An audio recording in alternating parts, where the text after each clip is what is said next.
Super-héros malgré lui. 4 clés pour réussir malgré les critiques. Personnage attachant.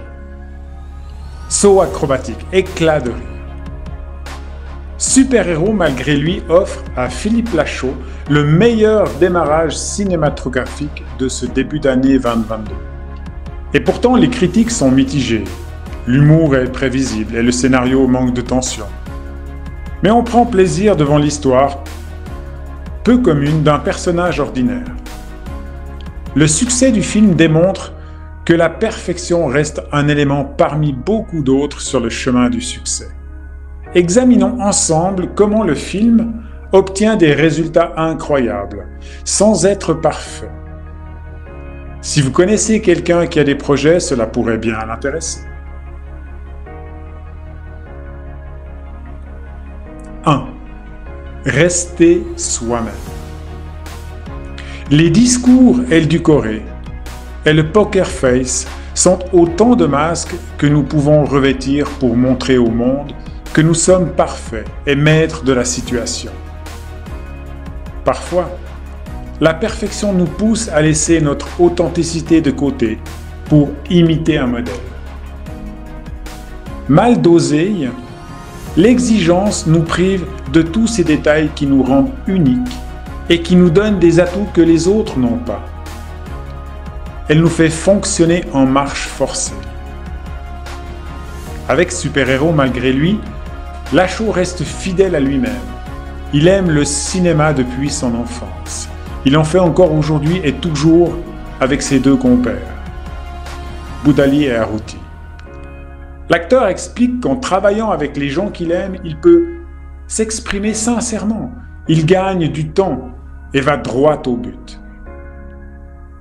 L'humour est une constante chez Lachaud. Il raconte. Même quand j'essayais d'être sérieux, les gens rigolaient. À partir de là, on comprend que les critiques auraient apprécié une tension dramatique plus intense ou un scénario plus profond. Mais Lachaud ne l'aurait pas aussi bien réussi. L'acteur déclare avoir signé son film le plus autobiographique. Il n'a probablement pas d'armure, équipé de gadgets dans sa garde-robe, mais le film regorge de clins d'œil à son enfance. Si ces détails passent inaperçus pour le spectateur, ils contribuent à l'authenticité du résultat final. 2. Donner de l'énergie aux autres. La recherche de la perfection met la barre le plus haut possible. Elle pousse l'exigence plus loin pour nous-mêmes, mais également pour les autres. Les obligations permanentes mettent la pression sur nos proches et sur notre entourage. La sensation d'un objectif lointain accélère, la fatigue et nous prive de satisfaction. Lachaud aborde les choses différemment quand il déclare « Je préfère parler de choses qui donnent le sou ». On ne se sentirait peut-être pas si léger s'il réalisait que ces films avaient gravité. Devant l'écran, on visualise ce qu'on accomplirait si l'on perdait la mémoire une journée. On imagine notre père nous dire qu'il est fier, même si, techniquement, on aurait pu faire mieux. En revanche, en revenant à la réalité, Lachaud continue de donner de l'énergie. Par exemple, il raconte ses débuts ainsi. Des fois, tu perds espoir. Les castings sont très rares. Je me baladais avec des montagnes de casquettes que je me débrouillais pour donner à tout le monde. De Michel Field à De Chavannes, imaginez cette personne comme tant d'autres en difficulté, sous des bandes magnétiques et finalement obtenir le succès, malgré les critiques. Cela inspire le public. Les gens qui nous entourent n'attendent pas que nous soyons parfaits. Ils veulent simplement savoir qu'on les comprend, qu'on les écoute et qu'on leur envoie l'énergie dont ils ont besoin pour avancer vers leur propre but. 3. Oublier les clichés et retrouver l'estime de soi. L'objectif est repoussé à un niveau quasi inatteignable pour les perfectionnistes. En restant en deçà de ce qu'on pense devoir être, notre estime de nous-mêmes s'en trouve diminuée. Les faiblesses sont mises en avant et la satisfaction doit attendre encore un peu plus. Acteur sans charisme et personnage principal du film, Cédric obtient un rôle de super-héros à la suite d'une situation incroyable, improbable.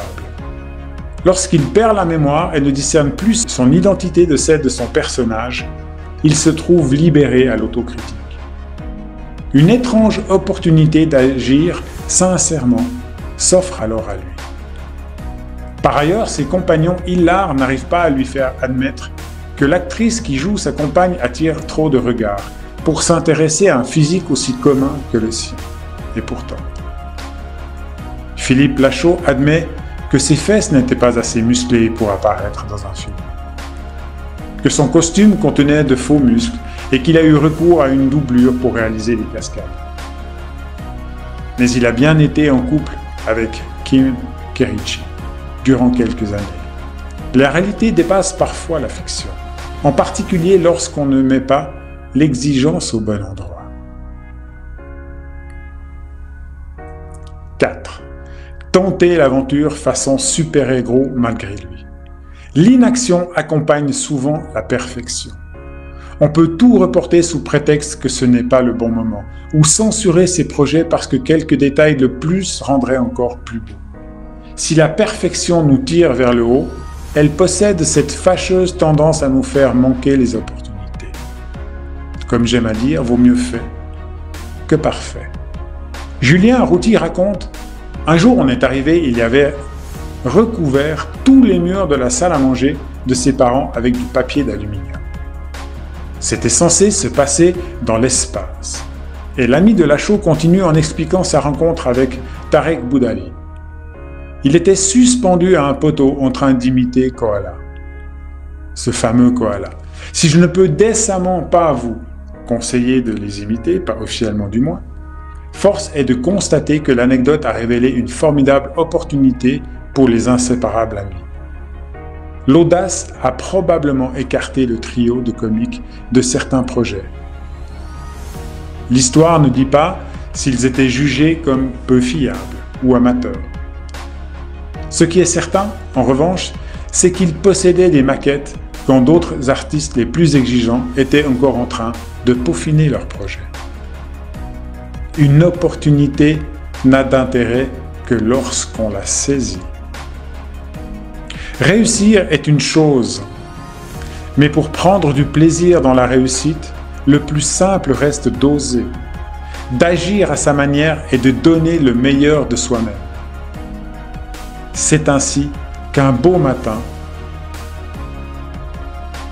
la mère de celui qui travaille sans se prendre la tête, le titre de son lit parce que Michael Youn l'attend au téléphone et qu'il veut travailler avec lui. 20 ans plus tard, Lachaud n'hésite pas à voir les choses en grand. Et il séduit toujours les producteurs, comme le public. Vous pouvez vous inscrire, liker, mettre un pouce sur ma chaîne YouTube ainsi que sur toutes mes plateformes. Chaque semaine, vous avez du contenu de qualité pour vous mettre en avant et surtout pour atteindre vos objectifs. Prenez soin de vous et n'oubliez pas de vivre avec passion.